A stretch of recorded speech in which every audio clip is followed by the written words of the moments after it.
Toxic. Defined as causing unpleasant feelings. Unpleasant is rather an understatement. Unpleasant brings to mind an overcooked steak or moldy fruit. Unpleasant doesn't bring to mind a young girl coming home from school and crying into her mother's arms day after day after day. Unpleasant doesn't describe the feeling of complete and utter bone-shaking, world-ending fear that digs its claws into your throat and steals your breath. Unpleasant doesn't paint a picture of the young woman standing in front of you, afraid of being alone because she never really was alone. I have lived my life with a constant presence marking my every move. Like a predator to its prey, I could feel its breath on my neck, its rank scent in my nose, its shadow looming over me. This monstrous thing has been with me for almost as long as I can remember. It had no face, no name. For now, let's call it my toxic ex-boyfriend. He lived with me rent-free. No matter how many eviction notices I presented him with, he found a way back in. Back in my mind, my head, my heart, my home. He made me doubt myself at every turn. Stole my secrets, blackmailed me, manipulated me, gaslighted me, convinced me I could not trust my friends, my family, even myself. I felt utterly, breathtakingly alone, even in a room full of people. I was isolated, anxious, tormented. He told me I was a bad person. When I denied him, he sunk his claws in harder, dug his teeth in deeper, called me a liar, a coward. I fell further and further into his traps. I let him worm his way further and further into my life until the panic was always there, until he was always with me, gnawing on my conscience. I was a mess. Crying half the time, never present, always talking him down, negotiating with this monster in my head. Because while he was always real, no one could see him and many never knew he existed. And I couldn't prove he did, but he is no figment of my imagination. He has a name. You actually may know it. Perhaps you've met him too. Obsessive compulsive disorder, better known as OCD.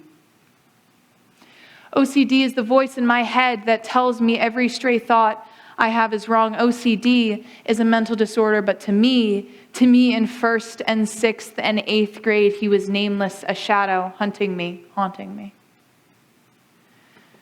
Brené Brown defines shame as an intensely painful feeling or experience of believing we are flawed and therefore unworthy of love and belonging. OCD convinced me I was unworthy of love, belonging, of acceptance, of human decency. He told me I was the villain. Like him, I was the monster. Like him, I deserved to hide in the shadows as he does.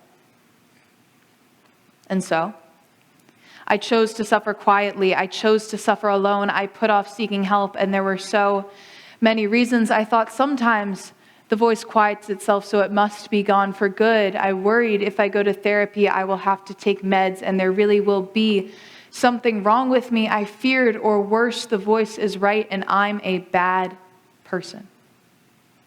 Odd. I knew people in therapy. There was nothing wrong with them. They were brave. They were strong.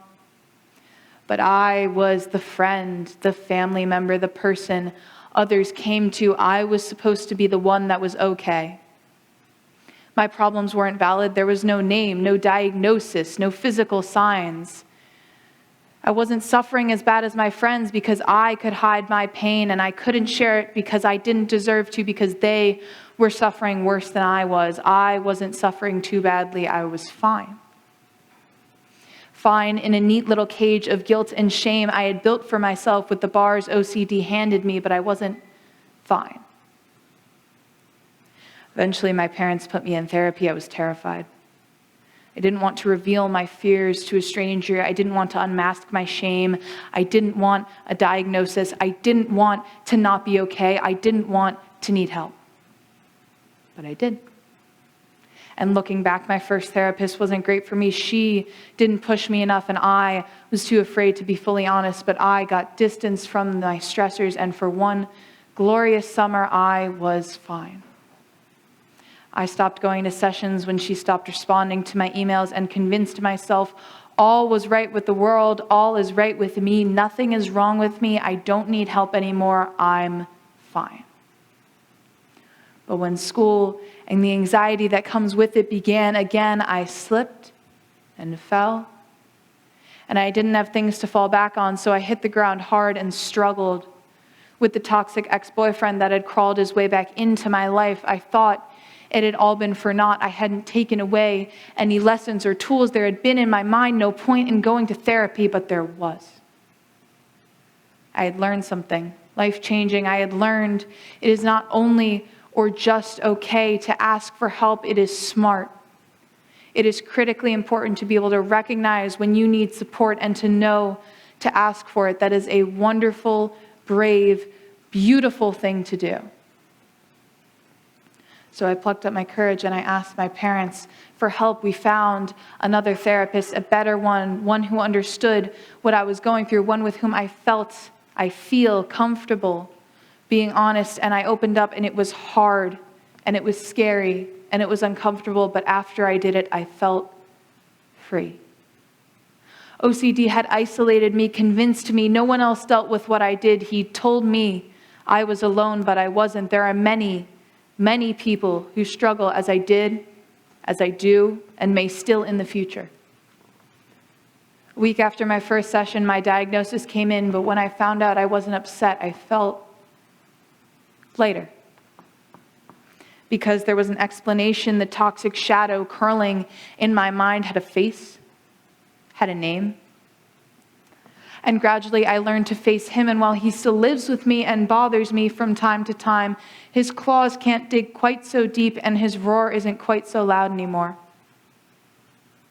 Recovery is not a straight upward line like a row of mountains stretching into the horizon. There are peaks and valleys, good days and bad, and there may not be a definite end, not for a long time at least, but I must keep marching. We all must keep marching, but you don't have to wander the valleys, lost in the shadows, too afraid to ask for a guide.